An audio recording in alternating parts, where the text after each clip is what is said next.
wala tanaza'u fatafshalu fatadhhabu rihukum.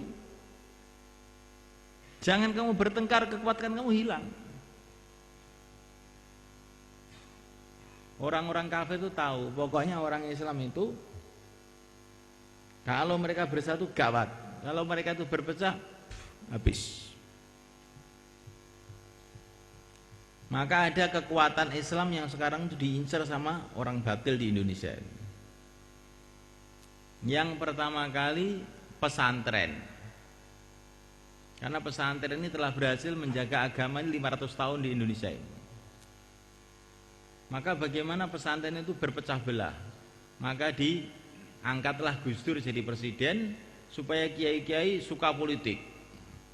Ketika kiai suka politik, ada yang ikut PD, ikut Demokrat, ikut ini, akhirnya kiai berantem. Ketika berantem berpecah, tak berentah. Akhirnya rakyat tidak mau ikut kiai lagi. Kamu ikut kiai langitan? Oh, itu bukan PKB, saya nggak mau. Ya sudah ikut Lirboyo. Lirboyo itu apa itu? Itu itu temannya Gus Dur, saya nggak seneng. Ikut Kiai Mboro, dia nggak berpartai, dia repot.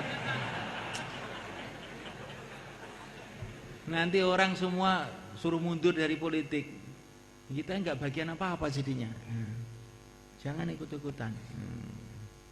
Mboro itu bikin orang miskin. Ini gara-gara perpecahan umat tadi, akhirnya umat ini perpecahan pesantren, umat nggak mau ikut sama pesantren lagi.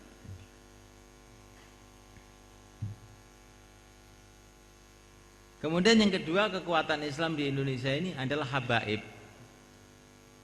Habaib itu punya potensi besar karena mereka ini punya label cucu Nabi itu.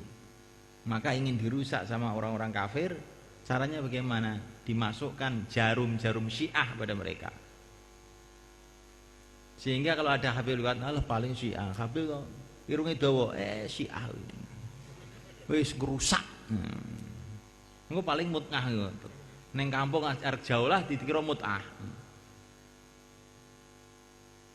Yang ketiga, kekuatan Islam itu tabligh di Indonesia ini. Maka orang ahli batil ingin merusak tabligh itu dengan isu Wahabi dan paham-paham Wahabi. Sehingga nanti kalau ada orang Jawa bilang Wahabi jomelok. Wahabi paling gak oleh ziarah kubur. Itu gak oleh tahlilan nih kok. Wahabi itu jenggote wis ketara. Subhanallah. Maka saya itu di Temboro ini saya bikin markas itu biasa aja. Di Jumatan ya tahlilan. Ada dalilnya, kenapa ditutup-tutupi? Memang orang Hanafi itu tertibnya nggak boleh zikir jahri. Boleh, tapi sebetulnya Maulana Zakaria sudah menjelaskan. Maulana Zakaria sudah menjelaskan dalam fadilah zikir bahwa zikir jahri itu boleh, gitu. Tapi umumnya orang IPB itu pengdzikir itu siri semua. Maka saya keraskan aja. Ada orang India yang negor, kenapa zikir banyak? Kamu baca fadilah amal apa enggak? Orang India enggak baca gimana? Zikir jahri itu sunnah. Maulana Zakaria itu. Loh, ini orang tabligh, orang India sendiri loh nggak ngerti kalau masalah zikir jahri itu sunnah yang sudah ditulis oleh Maulana Zakaria di fadilah tabligh. Karena fadilah zikir. Apa nggak aneh wong iki? Mergo kalau sudah tokoh tabligh itu nggak mau taklim. Kalau taklim tidur. Sukanya khususi aja. Kalau khususi dapat nasi, dapat kue, dapat kopi. Penyakit tabligh seluruh dunia itu. Kalau sudah orang lama nggak mau taklim, maunya bayan aja, tahu-tahu bayannya ngawur. Insyaallah saya bikin marhabanan, saya bikin masa, semua ada dalilnya. Bisa saya pertanggungjawabkan secara dalil, bukan ngawur, bukan ikut-ikutan orang. Di samping itu ini satu strategi supaya tidak ada orang menuduh dakwah itu Wahabi. Gawat kalau dakwah ini kok sudah apa itu dituduh Wahabi itu nanti kita sulit untuk menyampaikan agama. Maka santri-santri itu harus paham akidah Ahlussunnah wal Jamaah. Secara umum saya senantiasa sarankan untuk baca buku-bukunya Pak Idrus Romli itu bagus, di koperasi itu ada. Insyaallah cukup ya. Kemudian yang terakhir, ini kan saya belum menganggap kamu itu selesai, maksudnya saya tidak sampaikan, tapi ya nggak apa-apa. Jaga zikir-zikir yang sudah diijazahkan oleh guru-guru kita, yaitu Ayatul Kursi. Itu wiridanya guru-guru saya di Jawa, guru saya di Mesir, di Mekah, di India, di Yaman, itu Ayatul Kursi itu. Jadi dibaca dengan sungguh-sungguh itu khasiatnya luar biasa.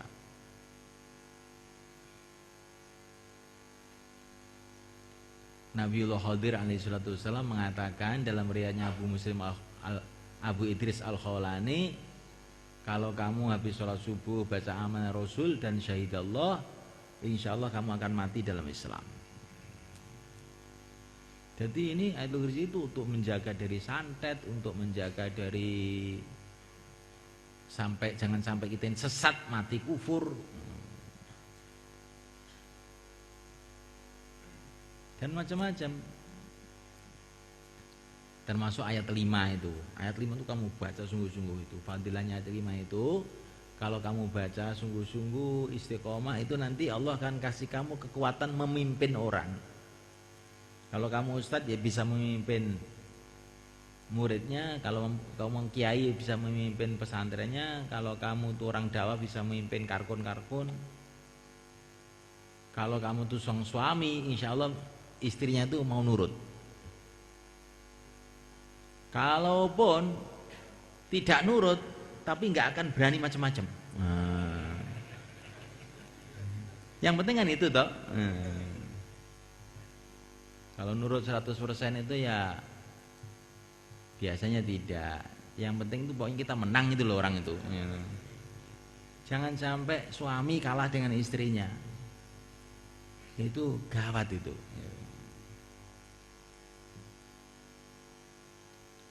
Apa tadi amalannya?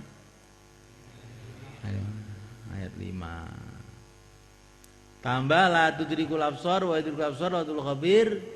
Sehari semalam 313. Kalau kamu istiqomah itu di mana saja, teman kamu banyak, rizki kamu mudah. Itu katanya ayah saya itu. La tudrikul absar. Dan itu kalau ayah saya dulu itu suruh puasa dulu 40 hari mengamalkan itu. Setelah itu diamalkan biasa aja. La tudrikul absar berapa? 313. Kemudian doa-doa yang lain yang saya baca waktu istighosah itu semua itu saya punya pengalaman-pengalaman yang banyak. Itu dalam kitab-kitabnya Thariqah Nasyabandiyah itu kafaya ain shad kifayatuna hamim ain sin fahimayatuna, itu termasuk doa inti yang banyak menyelesaikan masalah. Itu kalau ada orang kampung, biasanya kalau dakwah ya itu akan udah orang kampung itu apa itu nyemprot sana sini. Kamu bacain itu kafaya insut kifayatuna hamim ain sin fahimayatuna, nanti kan terus lerep diam. Coba ya. Nggak usah pusing.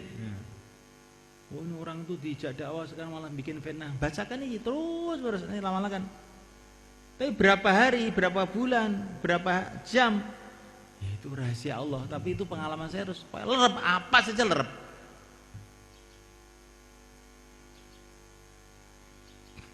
Pernah dalam satu majelis itu, ya majelis tabligh itu kan macam-macam toh. Itu ada orang itu pokoknya brutal. Sodok sana, sodok sini, orang tabligh. Waktu dalam majlis itu saya bacakan aja kafaya isot kifayatuna hamim aisyah hamayatuna.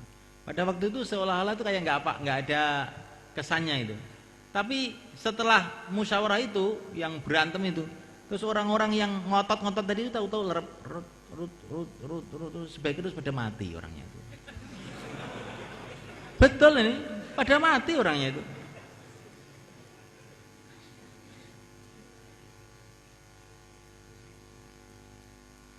Ini sholawat nariyah itu juga saya banyak punya pengalaman. Dulu di madrasah sana itu juga ada satu orang itu anaknya kiai lagi itu bikin masalah, bikin kisruh di madrasah. Waktu itu kan masih zaman sanawiyah aliyah negeri. Maka itu saya itu baca sholawat nariyah tiap malam itu. Padahal oleh ayah saya itu disuruh baca hizib nasr itu. Orang itu dipaketkan saja itu. Itu kalau ayah saya itu marah tuh gitu. Dipaketkan maksudnya benang kuburan aja. Gak sah. Tapi saya ini mau baca hizib nasr itu kayak nggak kuat. Ini anaknya kiai masa di hizib nasr, saya bilang gitu. Saya baca sholawat nariyah aja lah. Baca sholawat nariyah aja tiap malam itu. Dulu dengan Pak Nur Samsi Magetan itu. Tapi dia juga tidak saya kasih cerita, sampai sekarang juga tidak saya ceritai sama dia. Kamu aja yang karena tamat daurah saya kasih cerita. Lah satu malam satu mimpi, perasaan saya itu Rasulullah itu datang ke Madrasah Selatan itu. Itu orang yang nakal itu dipegang sama Rasulullah, ditali kakinya, tangannya, dipenggal kepalanya. Besoknya itu langsung stroke, tidak lama mati. Jadi sholawat nariyah itu makanya kompleknya saya kasih nama Nur Muhammad sampai sekarang itu, yang dekat koperasi itu loh, menghadap timur itu Nur Muhammad. Itu gara-gara saya itu melihat mimpi Rasulullah itu menggal orang di situ itu. Oh, sholawat nariyah ini namanya saja nariyah. Apa saja dibakar habis itu. Tapi syaratnya itu memang orang itu kepepet. Biasanya kalau belum kepepet itu enggak itu. Urung kroso tenan. Ini saya kasih cerita seperti ini supaya kamu tuh tahu pengalaman perkiaian tuh tahu. Orang mau bikin pondok, perasaannya pondok itu bisa dibikin kayak bikin SD, SMP gitu. Bikin promosi sana, promosi sini. Oh, tidak begitu itu. Kalau kamu bikin pondok dengan masuk pondok agama, tidak begitu itu. Kalau kamu tidak mengikuti cara kiai-kiai dulu, gak jalan. Pondok itu disebarkan bukan dengan promosi. Kalau kamu pondok betulan loh ini maksudnya. Kalau pondok eprek-eprek yang hanya sekedar mendasarkan seluruh pemikiran kepada zahir, ya itu bukan pondoknya para wali dulu, itu pondok eprek-eprek itu. Kalau pondok yang betulan ya caranya gitu. Kemarin ada kiai dari Banyuwangi. Ya ini ahli zikir ini, wirid keluar dari sini. Saya itu mau bangun masjid ini belum jadi-jadi gimana? Oh kiai, kalau ijazahnya kiai saya dulu baca Aukaladhi. Banyak baca Aukaladhi, nanti masjidnya jadi. Dan nggak usah bikin proposal kiai, udah itu aja. Proposalnya Aukaladhi itu aja. Belum lama, baru berapa bulan sudah jadi sekarang. Tapi saya belum lihat, insya Allah sudah jadi gitu maksudnya. Kalau santinya nggak ada, baca Rabbana innaka jami'un nas yaumil la raiba fihi, sebanyak-banyaknya. Ini cabang-cabang itu saya suruh baca apa itu Rabbana innaka jami'un nas. Malah bacanya cuma sebentar. Kamu istighosah berapa jam sebenarnya? Nggih, paling nggih seperempat jam. Innalillahi wa inna ilaihi raji'un. Wis dadi wali ngono piye?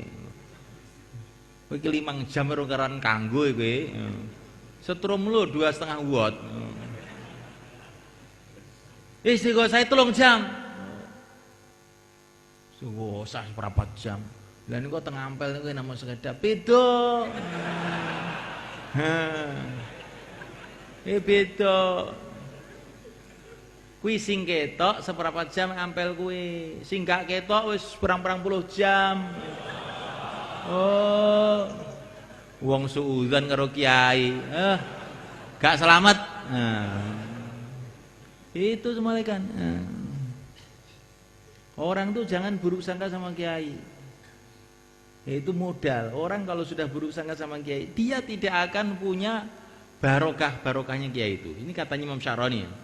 Orang tuh kalau ingkar kepada orang yang punya kelebihan sesuatu, maka dia tidak akan mendapatkan sesuatu itu. Jadi orang itu kalau kepada para ulama itu, kalaupun dia tidur kita husnudzon, itu tidurnya dengan zikir. Nah, gitu. Kamu husnudzon itu kalau kamu salah tidak akan berbahaya, tapi kalau suudzon salah, oh kamu urusannya panjang nanti. Insyaallah. Nah, itu cukup. Nanti kalau kamu masih terus di sini, tak khusus ini saya tambah lagi. Banyak ini saya punya begitu itu.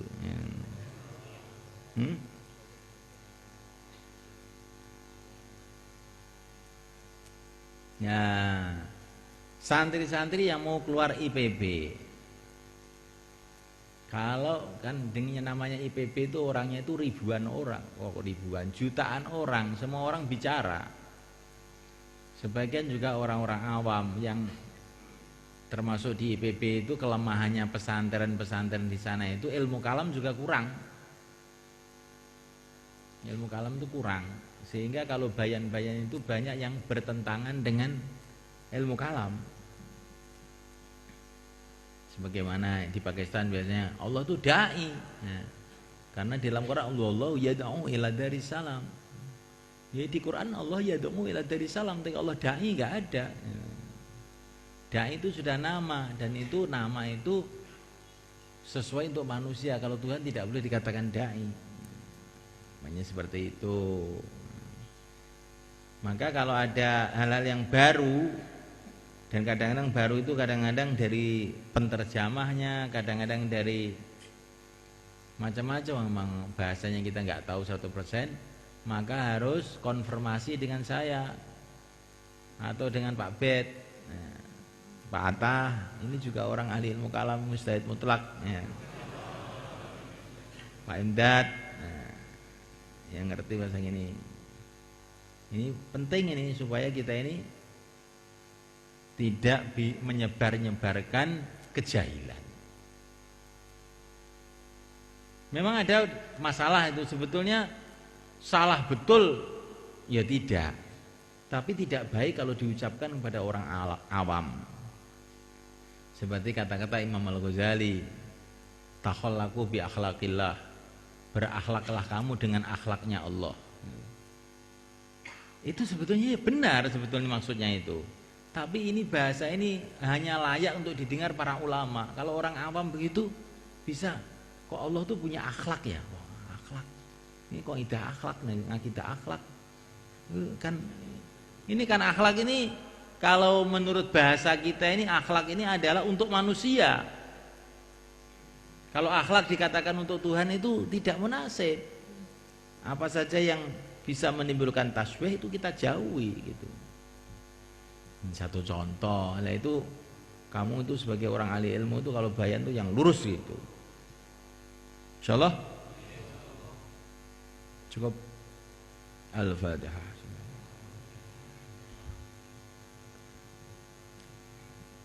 Allahumma shalli ala sayyidina Muhammad wa ala alihi. Ighfir lana yassir lana barik lana ya.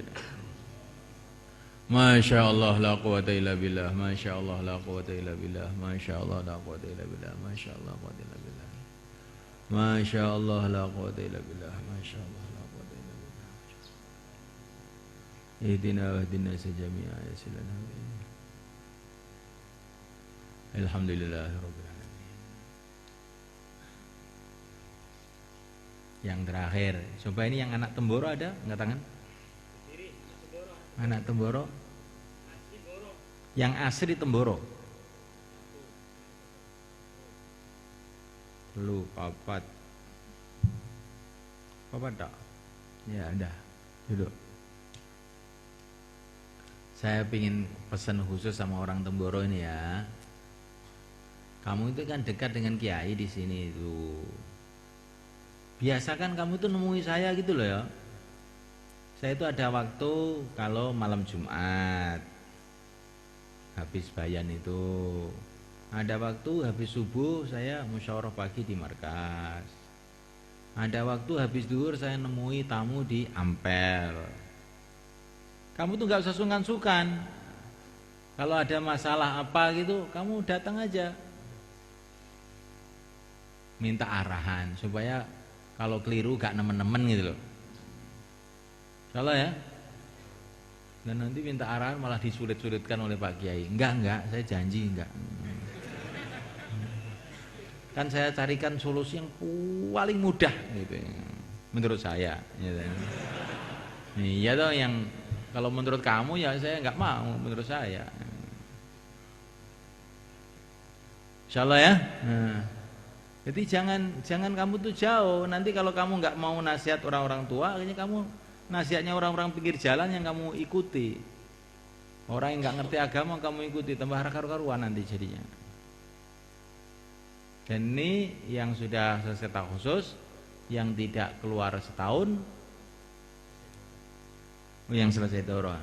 Yang selesai daurah ini hanya ada 2 bagian, keluar setahun atau ngikuti takhusus. Insyaallah. Jangan ada orang yang ketiga. Ad-dunya mal'unatun mal'unun man fiha illa zikrullah mawalah wa alimun muta'allimun. Dah itu aja. Pokoknya kalau nggak keluar tak khusus. Yang keluar tidak tak khusus, usahakan nanti habis keluar terus tak khusus. Untuk apa ilmu banyak-banyak? Sedangkan masyarakat itu nggak mau ilmu. Untuk apa saya ilmunya? Jangan bilang gitu. Kalau ilmu kamu makbul, insya Allah nanti Allah akan bangkitkan orang-orang yang mau belajar sama kamu. Dengarkan betul-betul. Orang tuh gitu aja. Kalau ilmu saya ini makbul, pasti Allah Subhanahu Wa Taala akan bangkitkan orang-orang yang mau ngambil ilmu itu dari saya, sehingga jadi amal jariah saya ila yaumil qiyamah. Gak ada ilmu gak laku tuh, gak ada. Wah ini dulu ya. Ayah saya ngaji di Termas, ngaji Muslim, ngaji tafsir Jalalain. Oleh teman-temannya itu ledek. Mahmud, ayah katanya, kamu itu loh rumahnya Magetan itu PKI. Kok ngaji apa itu tafsir Jalalain itu siapa yang mau dengar kamu itu? Tapi ayah saya itu nggak mau dengar, terus ngaji aja. Kalau ilmu saya makbul ngerak, ya ono sing belajar. Berarti ternyata ribuan orang belajar. Padahal Magetan PKI ini sebenarnya, Partai Kiai Indonesia. Insyaallah Al-Fatihah. Ya sekarang, subhanallah.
على